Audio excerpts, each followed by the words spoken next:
Hi అండి, అందరికీ నమస్కారం. Welcome to VemulapallisKitchen. ఈరోజు రెసిపీ వచ్చేసి one of the most requested recipe. చాలామంది నన్ను బొబ్బట్లు సులువుగా ఎలా చేసుకోవాలో చూపించక్క అంటూ అడిగారు. బొబ్బట్లు అంటే ప్రతి ఒక్కరికి చాలా బాగా ఇష్టం, కానీ చేసుకోవడం కష్టం అని చెప్పి వాటి జోలికే వెళ్ళారు. అలాంటి వాళ్ళల్లో నేను కూడా ఒకదాన్ని. ఒకప్పుడు బొబ్బట్లు అంటే వాటి జోలికే వెళ్ళేదాన్ని కాదు. అలాంటిది ఇప్పుడు సులువుగా నేను చేసుకోగలుగుతున్నాను. మీకు ది బెస్ట్ టిప్స్ని అందించాలని చెప్పి కొంతమంది దగ్గర నేను మంచి మంచి టిప్స్ని కలెక్ట్ చేసుకొని అందులో నుంచి ది బెస్ట్ టిప్స్ని నేను పిక్ చేసుకొని 2 days కంటిన్యూస్గా నేను దీన్ని ప్రాక్టీస్ చేశాను. ఇప్పుడు నేను చాలా సులువుగా బొబ్బట్లని చేసుకోగలుగుతున్నాను. ఇక్కడ నేను కొంచెం వీడియో లెందీ అయినా సరే చిన్న చిన్న టిప్స్ని ట్రిక్స్ని చెప్పడం జరిగిందండి. సో వీడియోని స్కిప్ చేయకుండా చివరి వరకు చూడండి. సో మరి ఇంకెందుకు ఆలస్యం, ఈ బొబ్బట్లు ప్రాసెస్ ఎలానో ఈ వీడియోలో చూసేయండి. బొబ్బట్లు చేసుకోవడానికి కొంతమంది శనగపప్పు యూజ్ చేస్తారు, కొంతమంది కందిపప్పు యూజ్ చేస్తారు. ఏదైనా యూజ్ చేయొచ్చండి.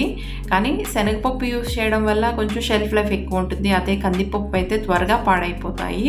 సో మీరు నిలవ పెట్టుకోవాలనుకుంటే శనగపప్పు ఈజ్ ద బెస్ట్ చాయిస్.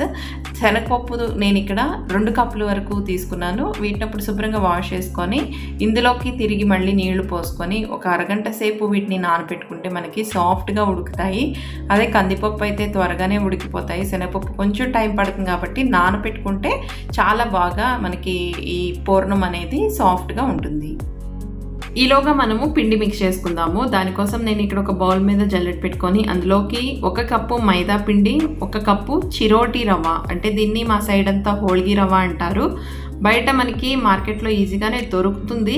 ఇది చూడడానికి బాంబే రవ్వ లాగా ఉంటుంది, కానీ బాంబే రవ్వ కంటే కూడా చాలా నైస్గా ఉంటుంది. ఇది వాడడం వల్ల బొబ్బట్లు చాలా పర్ఫెక్ట్గా చాలా టేస్టీగా ఉంటాయి. అదే మైదా పిండి యూజ్ చేయడం వల్ల కొంచెం సాఫ్ట్గా ఉంటాయి, కానీ కొంచెం సాగినట్లు ఉంటాయి. కానీ ఇది అలా ఉండదు, చాలా బాగా వస్తాయి స్మూత్గా. ఇది దొరికితే ఇదే ట్రై చేయండి, లేకపోతే మైదా పిండి యూజ్ చేసుకోవచ్చు. కొంతమంది బాంబే రవ్వ యూజ్ చేస్తారు. బాంబే రవ్వ అయితే నేను ప్రిఫర్ చేయను, ఎందుకంటే ఎక్కువ చిరిగే ఛాన్సెస్ ఉంటుంది బొబ్బట్లు అనేవి. సో దీన్ని ఒకసారి ఈ విధంగా చక్కగా జల్లించుకోండి. నేను ఇక్కడ అన్నిటిని 2 కప్పులతో మెజర్ చేసుకొని తీసుకుంటున్నాను. మీకు ఎంత కావాలో చూసుకొని అన్నీ ఒకే కప్పుతో మెజర్ చేసుకొని తీసుకోవచ్చు. ఇక్కడ నేను చిటికెడు ఉప్పు, అలానే చిటికెడు పసుపు వేసుకుంటున్నాను. పసుపు వేసుకోవడం వల్ల బొబ్బట్లు చూడడానికి బాగుంటాయి. ఈ విధంగా మిక్స్ చేసుకున్న తర్వాత కొంచెం కొంచెంగా వాటర్ పోసుకుంటూ మనకి చపాతీ పిండి ఏ విధంగా ఉంటుందో ఆ కన్సిస్టెన్సీ వచ్చేలాగా ఈ పిండిని మిక్స్ చేసుకోవాలి. ఇలా కలుపుకున్న పిండి మీద 3 టేబుల్ స్పూన్స్ వరకు నూనె పోసుకొని ఈ పిండి అంతా నూనెని పీల్చేసేలాగా చక్కగా వీలైనంత వరకు బాగా మిక్స్ చేసుకోవాలి. నార్మల్గా ఈ పిండి ఎంత సాఫ్ట్గా ఉంటే మనకి బొబ్బట్లు అనేవి అంత పర్ఫెక్ట్గా వస్తాయి.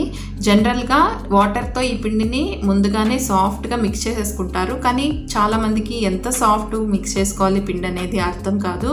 సో వాళ్ళ కోసం నేను ఒక చిన్న టిప్ చెప్తున్నానండి. ఈ పిండిలోకి పిండి అంతా కూడా మునిగేంత వరకు వాటర్ని పోసుకొని కనీసం మీరు 1 గంట నుండి 4 గంటల వరకైనా ఈ పిండిని నానబెట్టుకోవాలి. అప్పుడే మనకి చాలా సాఫ్ట్గా చాలా పర్ఫెక్ట్గా ఈ పిండి అనేది ఉంటుంది. నేను ఇక్కడ ఒక 2 గంటల సేపు మూత పెట్టుకొని పక్కన పెట్టుకుంటున్నాను. ఇక్కడ అరగంట తర్వాత శనగపప్పు కూడా చక్కగా నానిపోయాయి. ఈ వాటర్ తీసేసి శనగపప్పుని ఒక కుక్కర్లోకి వేసుకొని ఇందులోకి 1 టీ స్పూన్ నూనె, చిటికెడు పసుపు వేసుకోవాలి. అలానే నేను ఇక్కడ 2 కప్పులు పప్పు తీసుకున్నాను కాబట్టి 4 కప్పుల వరకు నీళ్లు పోసుకుంటున్నాను. అంటే 1కి 2 కప్పులు నీళ్లు పోసుకొని మూత పెట్టుకొని స్టవ్ని మీడియం ఫ్లేమ్లో పెట్టుకొని 3 విజిల్స్ వచ్చేంత వరకు చక్కగా ఉడికించుకోవాలి.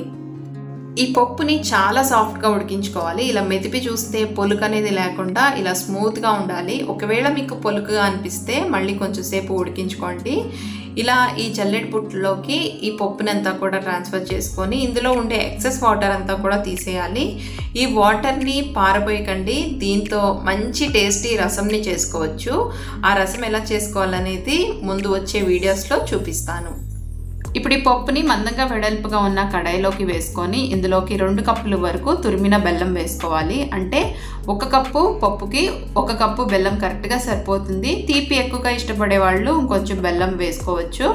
ఈ బెల్లం నేను కుందు బెల్లం యూజ్ చేస్తున్నాను, సో డైరెక్ట్గా వేసేసుకుంటున్నాను. మీరు కావాలంటే కరిగించుకొని వడపోసుకొని వేసుకోవచ్చు. అలానే ఇక్కడ 1 కప్పు తురిమిన కొబ్బరి వేసుకోవాలి. నేను ఇక్కడ పేస్ట్ వేసేసుకుంటున్నాను, ఎందుకంటే నాకు కొంచెం కొబ్బరి నలగలేదు. సో కొంచెం పేస్ట్ లాగా చేసేసుకొని వేసుకున్నాను. ఎలానూ ఇది ఉడికించుకున్న తర్వాత గ్రైండ్ చేసుకోవాలి. సో డైరెక్ట్గా నేను పేస్ట్ లాగా చేసేసుకొని కొబ్బరిని వేసుకున్నాను. ఇప్పుడు దీన్ని స్టవ్ మీద పెట్టుకొని స్టవ్ని మీడియం ఫ్లేమ్లో పెట్టుకొని గెరటితో మిక్స్ చేసుకుంటూ ఈ బెల్లం అంతా కూడా చక్కగా కరిగిపోయి ఇదంతా కూడా ఈ విధంగా దగ్గర పడేంత వరకు ఉడికించుకోవాలి. పూర్తిగా డ్రైగా చేసుకోకండి, ఇది కొంచెం ఆరాక పొడి పొడి అయిపోతుంది. ఇలా కొంచెం మాయిశ్చర్ కంటెంట్ ఉండేలాగా చూసుకోండి. ఇప్పుడు ఇందులోకి 1 టీ స్పూన్ యాలకుల పొడి వేసుకొని ఒకసారి బాగా మిక్స్ చేసుకొని స్టవ్ ఆఫ్ చేసుకొని దీన్ని పక్కన పెట్టుకొని కొంచెం చల్లార్చుకోవాలి. ఇది కంప్లీట్గా చల్లారాక మిక్సీ జార్లోకి వేసుకొని ఇందులో వాటర్ అనేది యాడ్ చేయకుండా బాగా స్మూత్గా గ్రైండ్ చేసుకోవాలి. మీరు కావాలంటే గ్రైండర్కైనా వేసుకోవచ్చు. నేను ఇక్కడ 2 సార్లుగా గ్రైండ్ చేసుకున్నాను. బాగా గుర్తుపెట్టుకోండి, చాలా స్మూత్గా గ్రైండ్ చేసుకోవాలి. ఇలా గ్రైండ్ చేసుకున్న దాన్ని ఒక బౌల్లోకి వేసుకొని దీన్ని కొంచెం సేపు పక్కన పెట్టుకోవాలి. 2 గంటల తర్వాత నానబెట్టుకున్న పిండిని చూస్తే ఈ విధంగా చక్కగా నానిపోయి ఇలా కొంచెం డబల్ అయి ఉంటుంది. ఇప్పుడు ఈ వాటర్ని తీసేసి ఈ పిండిని చక్కగా మిక్స్ చేసుకోవాలి. మనకి చూడండి ఎంత సాఫ్ట్గా పిండి అనేది ఉందో.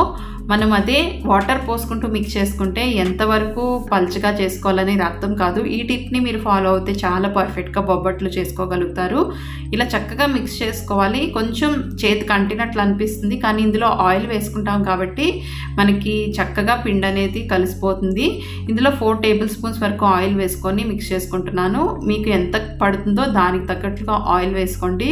చేతికి కొంచెం ఎక్కువగా అంటుతుంది అనిపిస్తే ఆయిల్ వేసుకుంటూ మీరు మిక్స్ చేసుకోవచ్చు. ఇందులో కొంచెం ఆయిల్ అనేది ఎక్కువగానే ఉండాలి. ఎక్కువగా ఉంటేనే మనకి బొబ్బట్లు అనేది పర్ఫెక్ట్గా వస్తాయి. ఎంత బాగా మీరు కలిపితే అంత బాగా బొబ్బట్లు వస్తాయి. సో ఈ విధంగా చక్కగా మిక్స్ చేసుకొని ఇలా సాఫ్ట్గా అవుతుంది, చేతులకు అంటుకోదు. ఇలా మిక్స్ చేసుకున్న తర్వాత దీన్ని ఒకసారి ఈ విధంగా లాగి చూస్తే ఎక్కడా కూడా కట్ అవ్వకూడదు. అప్పుడే మనకి ఇది పర్ఫెక్ట్గా ఉన్నట్లు.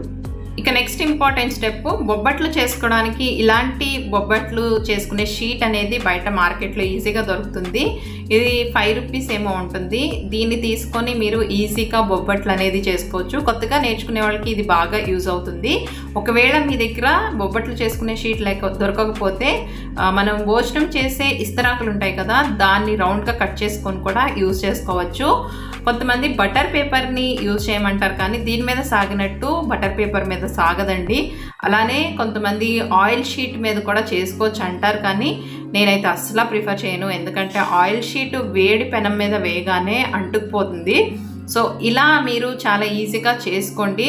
మీకు ఒక్కసారి పర్ఫెక్ట్గా వచ్చాయి మాకు బొబ్బట్లు చేసుకోవడం అనుకుంటే కనుక మీరు మనకి బయట మార్కెట్లో మెటల్ షీట్స్ దొరుకుతాయి బొబ్బట్లు చేసుకోవడానికి, అది తెచ్చుకొనైనా చేసుకోవచ్చు, లేదా ఆన్లైన్లో కూడా ఈజీగా దొరుకుతాయి. సో దీనికైతే ఇప్పుడు బాగా ఆయిల్ అనేది అప్లై చేసుకోవాలి. మొత్తం అంతా కూడా ఎక్కడ వదులుకుండా కొంచెం ఎక్కువగానే ఆయిల్ పడుతుంది.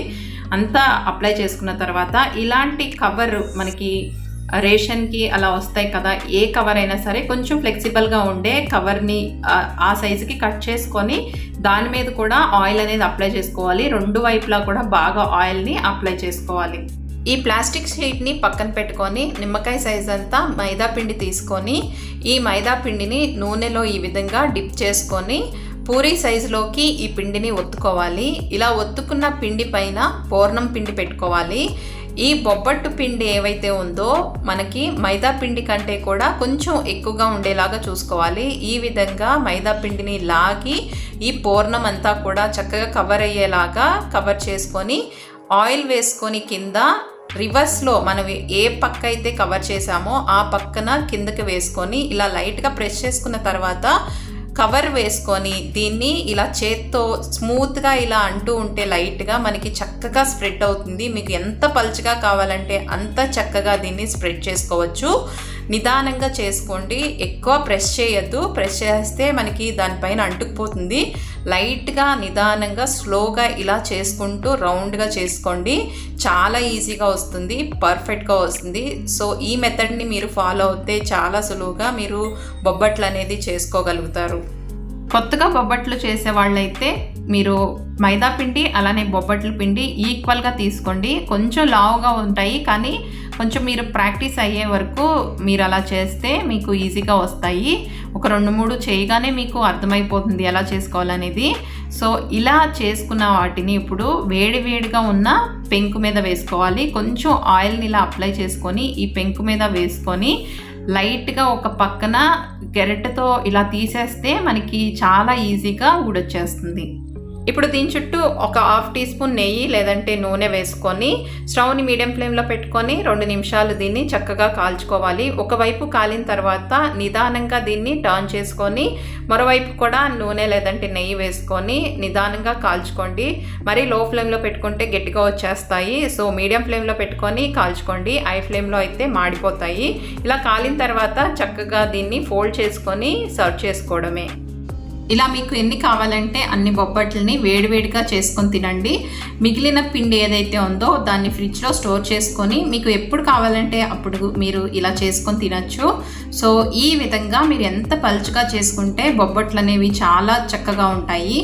ఇక్కడ నేను బ్రష్తో ఈజీగా తీస్తున్నాను చూడండి. ఇలా మీరు అట్లకరతో రాకపోతే బ్రష్ అన్నా లేకపోతే స్పాచులా ఉంటుంది కదా, సాఫ్ట్గా ఉంటుంది కాబట్టి మీకు డ్యామేజ్ అయ్యే ఛాన్సెస్ ఉండదు.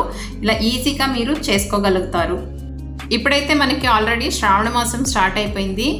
ఇక్కడ నుండి పండుగలు అనేవి వరుసనే స్టార్ట్ అవుతాయి. సో మీరు ఈలోగా ఈ బొబ్బట్ల రెసిపీని పర్ఫెక్ట్గా నేర్చుకొని మీకు నచ్చిన పండగకి దేవుడికి ఈ బొబ్బట్లని నైవేద్యంగా చేసి పెట్టండి. నేను ఈ టిప్స్ అన్నీ కూడా బాగా రెగ్యులర్గా బొబ్బట్లు చేసే ఎక్స్పర్ట్స్ దగ్గర నుంచి కలెక్ట్ చేశాను. అందులో నుంచి ది బెస్ట్ టిప్స్ని నేను సెలెక్ట్ చేసుకొని మీ ముందుకు తీసుకొచ్చాను. సో వేడివేడిగా ఈ బొబ్బట్లని నెయ్యితో సర్వ్ చేసుకుంటే చాలా చాలా బాగుంటాయి. మీకు కూడా ఈ విధంగా పొరలుగా బొబ్బట్లు రావాలంటే ఖచ్చితంగా ఈ టిప్స్ని ఫాలో అవి చేయండి. చాలా పర్ఫెక్ట్గా వస్తాయి. ఇంకా ఏమైనా మీకు డౌట్స్ ఉంటే కింద కమెంట్స్లో నాకు కమెంట్స్ చేసి అడగండి. తప్పకుండా నేను రిప్లై చేస్తాను. ఈ రెసిపీ నచ్చితే తప్పకుండా లైక్ చేయండి. అలానే మీ ఫ్రెండ్స్తో రిలేటివ్స్తో కూడా షేర్ చేయండి. కొత్తగా చూస్తున్న వాళ్ళు ప్లీజ్ సబ్స్క్రైబ్ చేసుకోండి. పక్కన వచ్చే బెల్ సింబల్ కూడా క్లిక్ చేసుకొని ఆల్ ఆప్షన్ని కూడా క్లిక్ చేసుకోండి.